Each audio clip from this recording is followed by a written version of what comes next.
Hey, what's going on, guys? Welcome to another one of these updates for the M1 Dividend Portfolio. So let's go ahead and log in and see what we did for this week, and I think last week as well. Let's get to it. All right, so if we go to the Invest tab, and then we do Activity. So let's go back to last week. And a lot has happened. We can see, I think it was the 29th. There we go, the 29th. There was a morning trading of, let's see. Here we go. REITs, all REITs. That's great. I'm happy to see O on there. I'm happy to see that the algorithm is not letting go of buying more O. I think O is at a great discount. It is a great monthly dividend paying stock. And I mean, it's I promote it all the time. This REIT is great. It's known as the dividend or the monthly dividend paying stock, and it's amazing. But if we look at everything else, all REITs, honestly, different sectors of the real estate market, but mainly REITs. So let's go to, let's see, there was all these dividends. All the Global X paid dividends. The Cornerstones paid dividends on the 31st. So that was amazing. Those are my biggest holdings when it comes to dividends. Highest paying dividends, and they followed their index. So that's great. That gives me hope that they're not going to drop significantly. But even if they do, I think I can still withstand like a good 20 to 30% market correction. So it's not bad at all. And so long as they keep paying that dividend, it's just gonna add up. Snowball effect's gonna add up, and it's gonna make the portfolio increase in value exponentially throughout the years, or however long I'm gonna keep them. February 1st, we had a couple of buys as well. Remember, a lot of these are buy and hold forever. You have to be able to withstand some of those corrections, some of those drops. The only thing that I really don't think is acceptable in my portfolios is when they cut or when they get rid of the dividends. That to me is probably the breaking point. I will highly consider getting rid of whatever stock or ETF ever, if they ever do that. But other than that, I like to keep it. I like to keep it regardless. Again, so long as I'm able to withstand like a 20 to 30% correction, I'll be able to hold it. As a matter of fact, if I believe in it, I will probably dollar cost average into it, bank into more dividends, maybe get some shares at a discount, and and go from there. So let's go back to this. So that was on the 2nd. On the 5th, so on the 2nd, it did 11 buys because it was my rewards redemption came through from the credit card that I use. All these rewards that I use throughout the month, they get at the beginning of the month, they get deposited into my investment portfolio for the previous month, and whatever dividends are available at that time, it'll compile them together and execute the next trading day, which in this case was February 2nd. And bought more REITs. Bought more REITs. So the REITs are coming in strong. February 5th, which I believe was this past Monday. Let's see what it bought. Morning trading 16. There we go. More O, which is perfect. I love that one. American Tower Corp. That's been a crazy holding for me. It's been great. Dividends are great. Not too bad. Cube is another great one. You'd be surprised how many people are into. How many people do storage? I'm not a big fan of getting a storage unit, but I can see how that can be a great REIT, a great real estate sector where a lot of people do storage like that. That's amazing.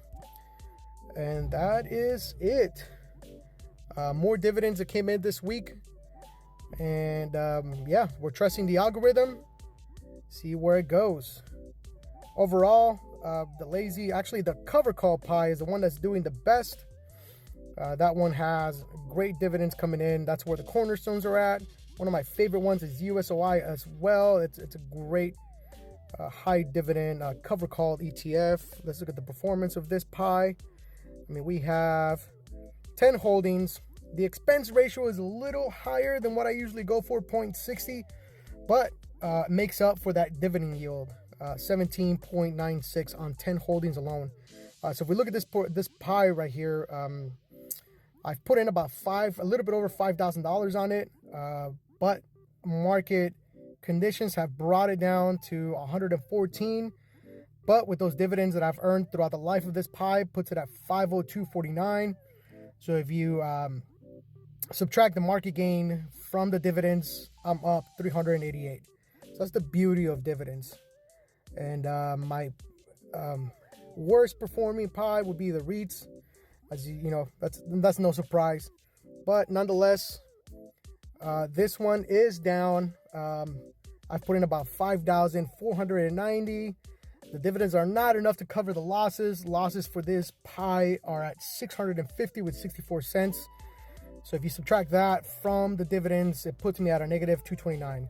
But like I said, we're gonna let it ride, let it keep dollar cost averaging into the real estate sector.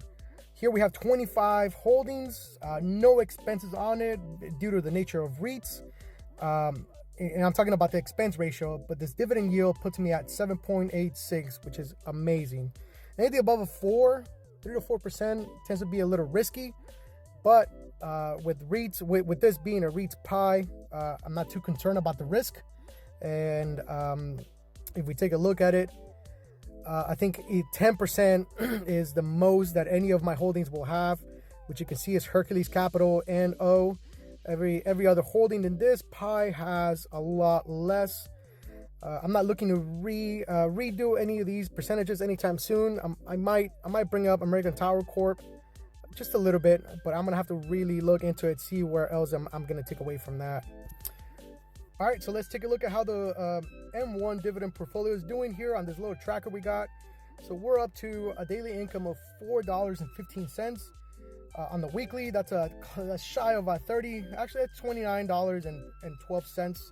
Monthly income is $126.19. Puts us at an annual income of $1,514, and our yield is 7.74 in general. So that's amazing. Let's take a look at the calendar, see what we're gonna get for the month of February here. Let it load up. All right, guys. So it looks like for the M1 Dividend Portfolio, it looks like we're going to be making at about $116.03 for the month of February.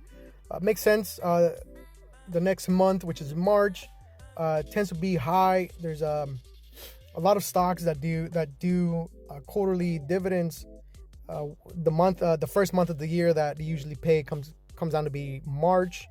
That doesn't take away from the value that we get from February, though. But if we look at the calendar here, it's clear that the 29th will be our highest paying dividends. And yep, as I suspect, it's going to be the cornerstones, which is amazing. I think I'm going to continue to dollar cost average into the cornerstones. I'm going to let the algorithm do its thing.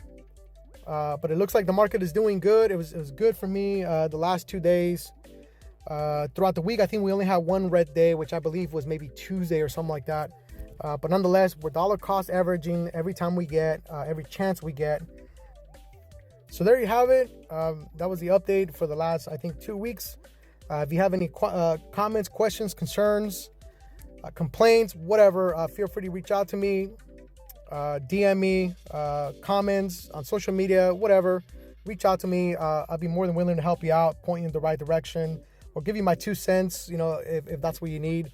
As a disclaimer, though, I'm not a professional. I'm not a financial advisor. Just a guy on social media who loves investing in dividend-paying assets, and I'm willing to share my knowledge with the world, because I believe, if we were to do this, for the long run, we would all end up just retiring happy, or living the FIRE lifestyle. FIRE stands for financially independent, retired early. And again, that's the goal for this dividend portfolio. So keep on following, keep on asking questions and reaching out to me, and I'm willing to help out. Thanks a lot. Take care.